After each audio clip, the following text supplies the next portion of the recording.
My Crow Speaks to the Reanimated. A story written by D.L Schindler.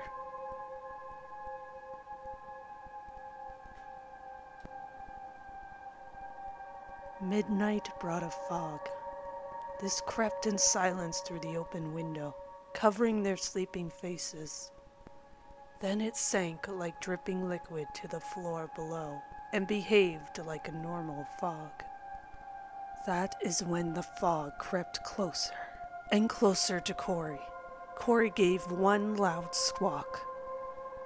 The fog had already woken me by hurting that right hand, as any mist might. I simply blinked back at my talking crow.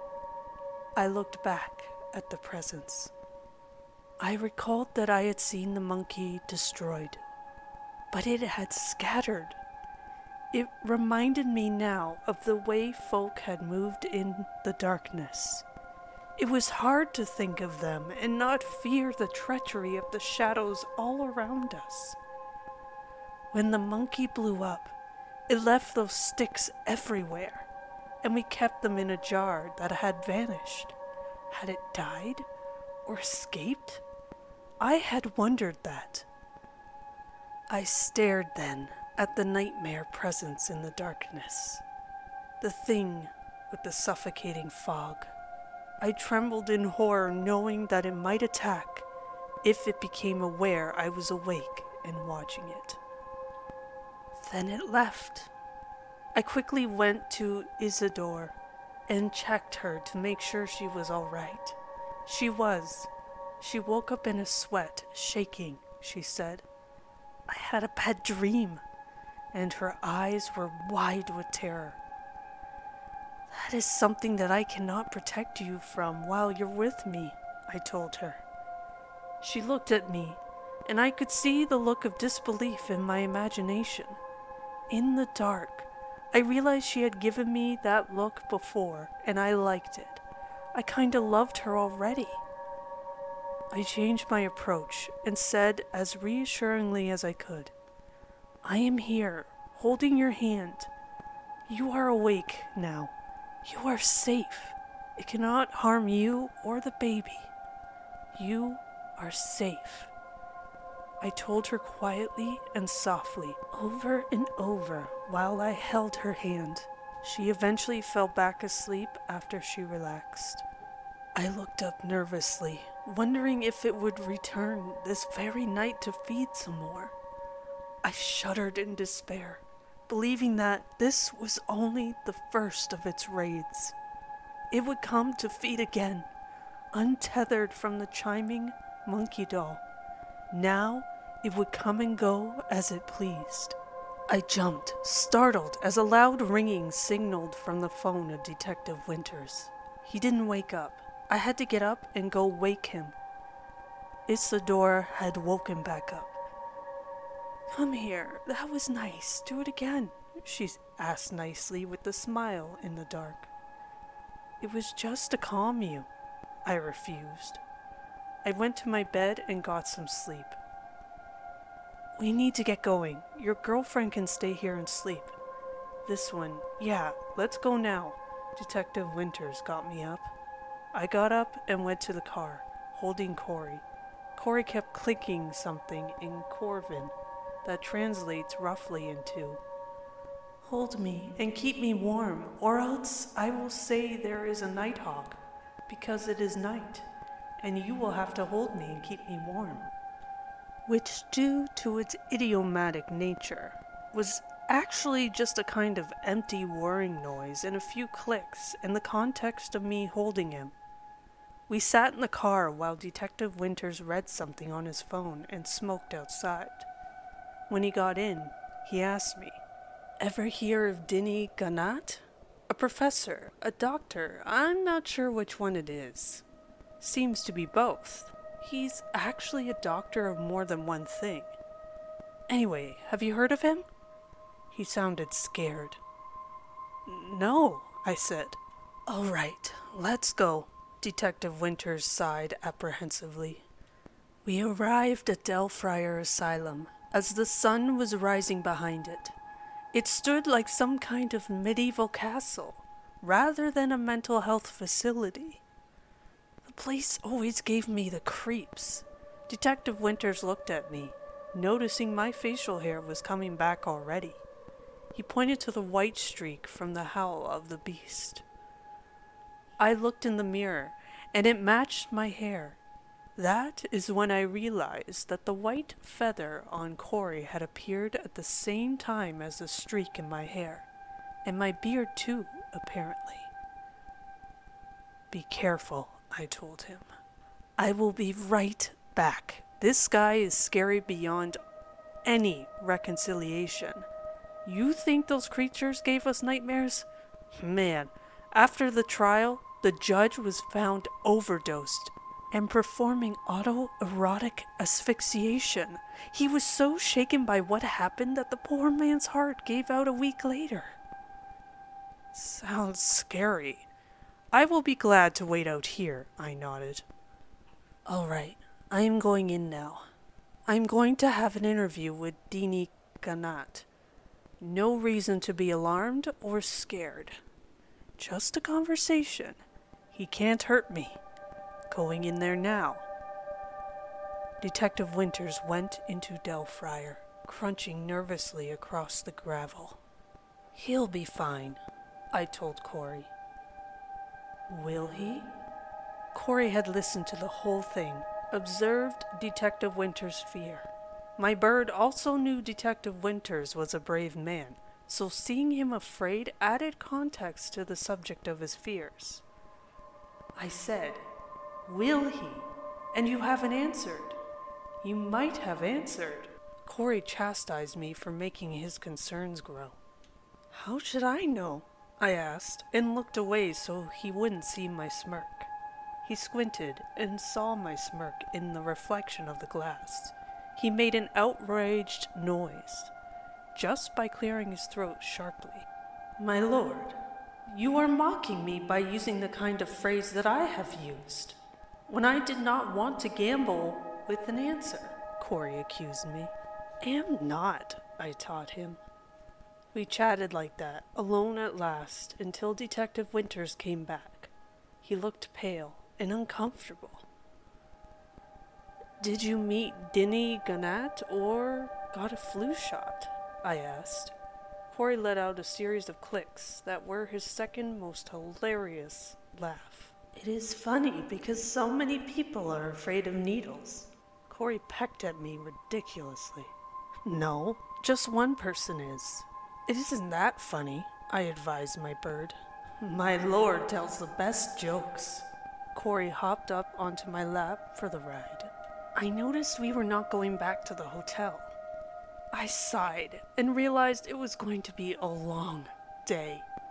I hastened to ask where we were going, and the length of the drive was such that Detective Winters said nothing to me until our first stop for gas. We are going to go visit Ganat's cabin at Lake Raiden, he told me. We arrived at dusk, and with flashlights we got out. Night birds were calling in the forests. The full moon danced upon the still and black waters that quietly lapped at the pebble beach. There were extensive swamps on the other side of the hill. That is what I remembered. I took the moment that Detective Winters had broken in and got inside to look. I switched off my flashlight as a thick cloud darkened the moon and stared at the direction out of the corner of my eye. Sure enough, I could see foxfire in the mists over the swamp. I shuddered in dread. I went inside the cabin and looked around, switching my flashlight back on. Detective Winters had descended into the cellar, accessed from a small alcove and trapdoor. There were stairs leading down, and I followed them. The cellar was very small, too small for such an effort to make it. I could see Detective Winters' flashlight behind one of the shelves of canned preserves.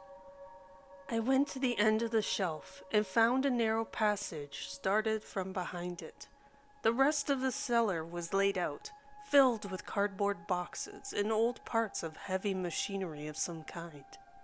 He lifted tarps until he found a hole leading down further. There was a short staircase, and then we were in a reinforced tunnel.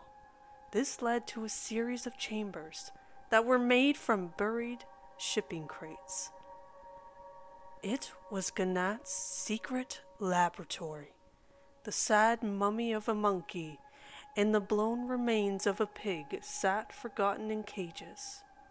The air was nauseating, almost unbreathable.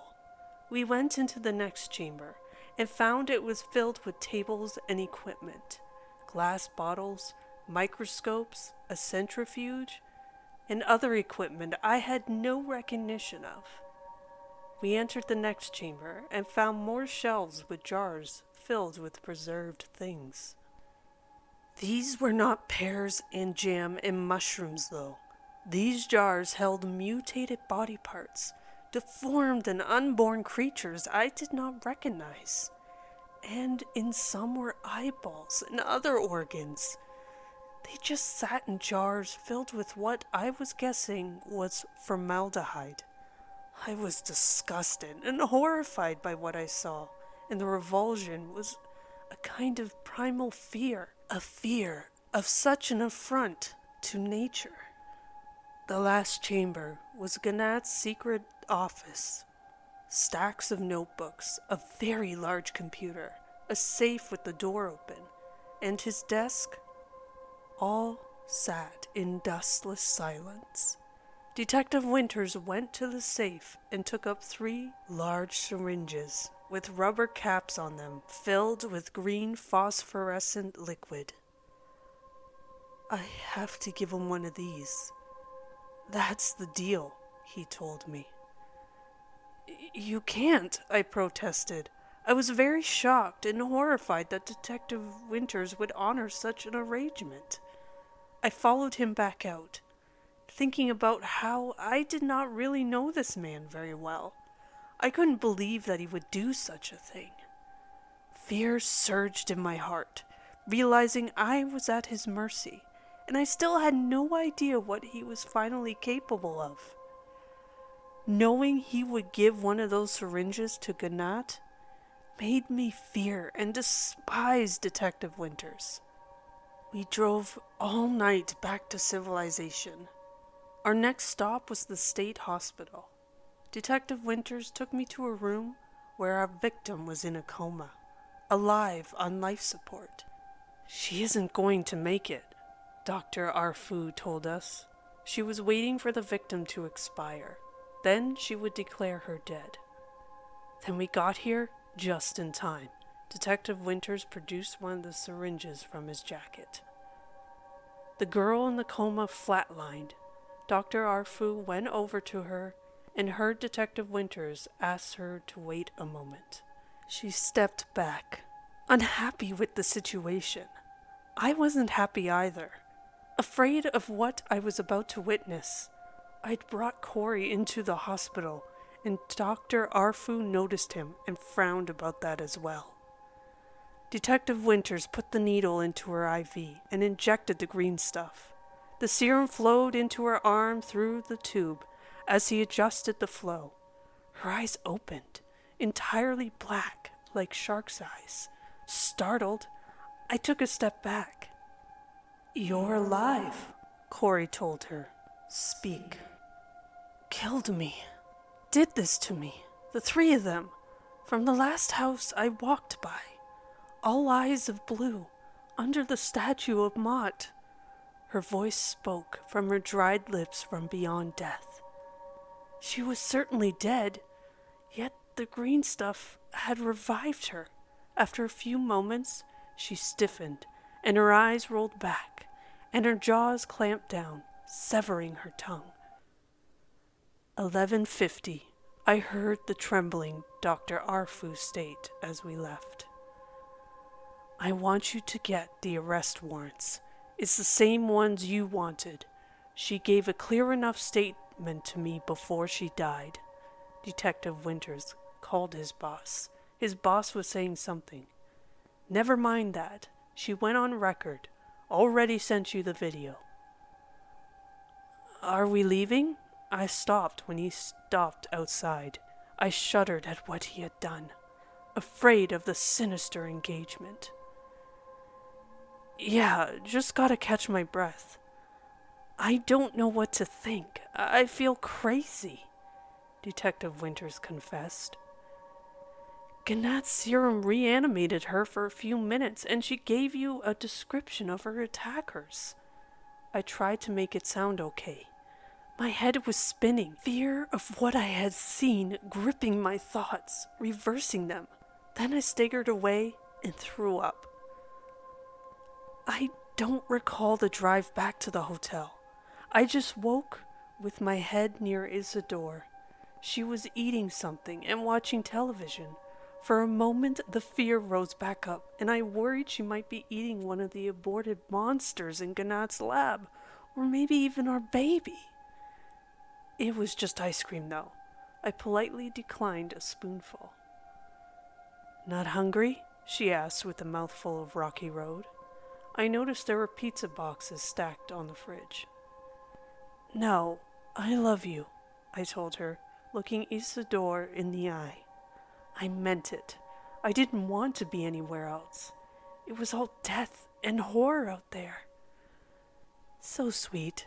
Isidore smiled and turned off the TV.